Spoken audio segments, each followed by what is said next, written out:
हे दोस्तों, स्वागत है आपका आपके अपने चैनल बिजनेस मनी में। आज हम बात करेंगे कि किस तरह अमीर व्यक्ति और अमीर होता रहता है और गरीब व्यक्ति और गरीब। क्या फ़र्क होता है इन दोनों में। जो अमीर व्यक्ति और अमीर होता जा रहा है, वहीं गरीब व्यक्ति और गरीब होता जा रहा है। अमीर और गरीब। अमीर अपना पैसा अमीर होने में लगाता है, वह अपने पैसों से एसेट्स खरीदता है, लेकिन वहीं गरीब व्यक्ति अपना पैसा अमीर दिखने में लगाता है, वह अपने पैसों से लाइबिलिटी खरीदता है, ना कि एसेट्स। एसेट और लाइबिलिटी वह होती है जो आपकी जेब से पैसे को निकालती है। फॉर एग्जाम्पल, आपके पास एक कार है, अब आपको उसमें पेट्रोल डलवाना होगा, उसकी सर्विसिंग करवानी होगी, उसका इंश्योरेंस करवाना होगा, एक्सेट्रा कई सारे खर्चे आपको भरना पड़ेगा। लेकिन वहीं एसेट वह होता है जो आपकी जेब में पैसा डालता है। फॉर एग्जाम्पल, आपके पास एक बिल्डिंग है जिसको आपने रेंट पर दे रखा है, तो ये आपकी एक एसेट हुई, बिकॉज इससे आपको हर महीने हर साल पैसा मिलता रहेगा। और यही कारण है कि अमीर व्यक्ति और अमीर होता जा रहा है और वहीं गरीब व्यक्ति और गरीब होता जा रहा है। अमीर अपना पैसा एसेट खरीदने में यूज़ करता है, लेकिन गरीब अपना पैसा लाइबिलिटी खरीदने में खर्च कर देता है। अगर आप भी अमीर बनना चाहते हैं तो आप एसेट बाय करें। आज मैं आपको 5 ऐसे एसेट्स के बारे में बताऊंगा जो आपको अमीर बना देंगे। तो चलिए वीडियो को शुरू करते हैं। पहला एसेट आता है रियल एस्टेट।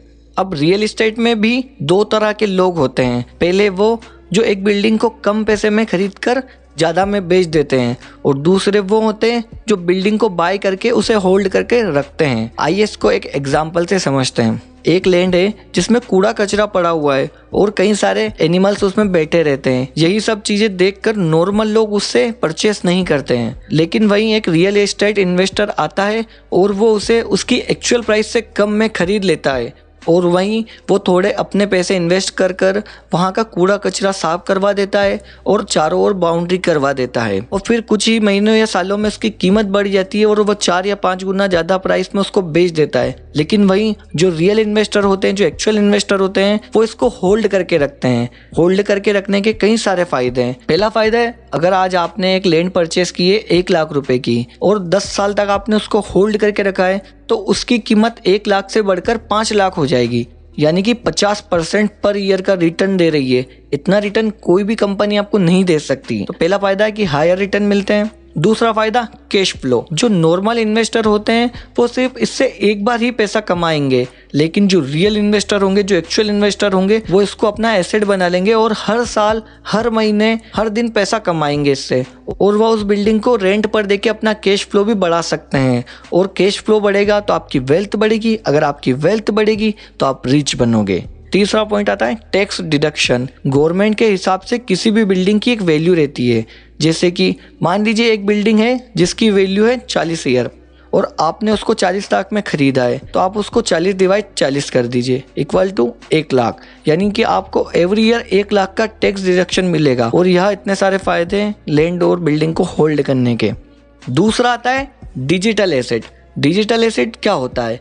जैसे कि कोई सॉन्ग हो गया, कोई मूवी हो गई, कोई कोर्स हो गया, कोई एप्स हो गया, कोई वेबसाइट डिज़ाइन होगी, यूट्यूब चैनल हो गया, वीडियो हो गई, ई बुक्स हो गई, और काफ़ी सारे डिजिटल एसेट हैं जिनसे आप पैसा कमा सकते हो। और डिजिटल एसेट में आपको एक बार मेहनत करनी होती है और फिर हमेशा आपको उससे पैसा मिलता रहता है। जैसे सॉन्ग को सिर्फ एक बार बनाया गया है, लेकिन बाद में उसको उसकी रॉयल्टी के पैसे मिलते रहते हैं। जैसे कोई क्लब में चलेगा तो उसके लिए उसको अलग पैसा देना पड़ेगा, किसी इवेंट में अगर वो गाना चलेगा तो उसके लिए उसको अलग पैसा देना पड़ेगा, उसके लिए उसको रॉयल्टी लेनी पड़ेगी। किसी मूवी में अगर उस गाने को लेंगे तो उसके लिए रॉयल्टी लेनी पड़ेगी, और रॉयल्टी के ही उनको पैसे मिलते रहते हैं। आप ऑनलाइन कोर्स भी बनाकर सेल कर सकते हो, जो आज काफी सारे लोग कर रहे हैं और लाखों रुपए महीने के अर्न कर रहे हैं। तो ये था डिजिटल एसेट।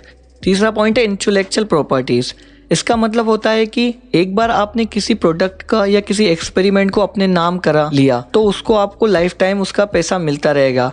जैसे कि फार्मा कंपनी में अगर कोई व्यक्ति किसी दवाई की खोज करता है या किसी चीज़ का एक्सपेरिमेंट करता है और उसको वो अपने नाम पेटेंट करवा लेता है, तो उसको उसकी लाइफ टाइम पैसा मिलता रहता है। और हैरी पॉटर को हम सभी लोग जानते हैं, जिसको जेके राउलिंग ने लिखा है। अब उस पर काफ़ी सारी मूवी बन गई है, काफ़ी सारी सीरीज बन गई है, इन सबको उसकी रॉयल्टी मिलती रहती है। किनको? जेके राउलिंग को।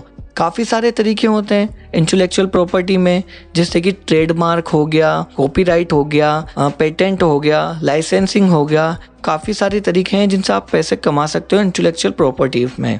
तीसरा पॉइंट है पेपर एसेट। आप पेपर एसेट में भी इन्वेस्ट कर सकते हैं, जैसे share market, stock, bonds, corporate, और इनडायरेक्ट भी आप शेयर मार्केट और स्टॉक मार्केट में इन्वेस्ट कर सकते हैं म्यूचुअल फंड की मदद से। और भी कई तरीके हैं पेपर एसेट के, जैसे फिक्स डिपॉजिट हो गया, पर इसमें क्या है, ज़्यादा रिटर्न नहीं मिलते हैं। तो आप शेयर मार्केट या स्टॉक या बॉन्ड्स में ही अपना पैसा लगाएं। काफ़ी सारे लोग हैं जो पेपर एसेट से मिलीनियर और बिलीनियर बने हैं, जैसे कि Warren Buffett, Rakesh Jhunjhunwala, George Saroj, यह सभी पेपर एसेट से ही मिलीनियर और बिलीनियर बने हैं। तो आप भी बन सकते हो, तो आप पेपर एसेट में भी इन्वेस्ट कर सकते हैं। पांचवा एसेट आता है व्हीकल। व्हीकल से भी आप काफ़ी सारे पैसे कमा सकते हैं। जैसे मान लीजिए आपने एक कार को परचेस करा और उसको टैक्सी वाले को रेंट पर दे दिया, आपको उससे एक पैसिव इनकम मिलेगी और कार का मेंटेनेंस भी होगा, वही करेगा जो कार को रेंट पर लेगा। और अगर आप एक ऐसे शहर में रहते हैं जहाँ कंस्ट्रक्शन का काम चलता रहता है, तो आप कंस्ट्रक्शन से रिलेटेड व्हीकल खरीद सकते हो। अगर आप एक विलेज एरिया में रहते हो तो आप ट्रैक्टर, ट्रॉली, कल्टीवेटर यह सब खरीद सकते हो और इनको रेंट पर दे सकते हो। पर एक बात का ध्यान रखें, अगर आप कार को अपने पर्सनल यूज़ के लिए खरीद रहे हैं तो वो आपकी एसेट नहीं बल्कि लाइबिलिटी होगी, और मैं आपको यहाँ लाइबिलिटी नहीं एसेट खरीदने की सलाह दे रहा हूँ। तो ये थी मेरी वीडियो, आपको कैसी लगी लाइक करें, कमेंट करें, शेयर करें and don't forget to subscribe my YouTube channel. Thank you so much.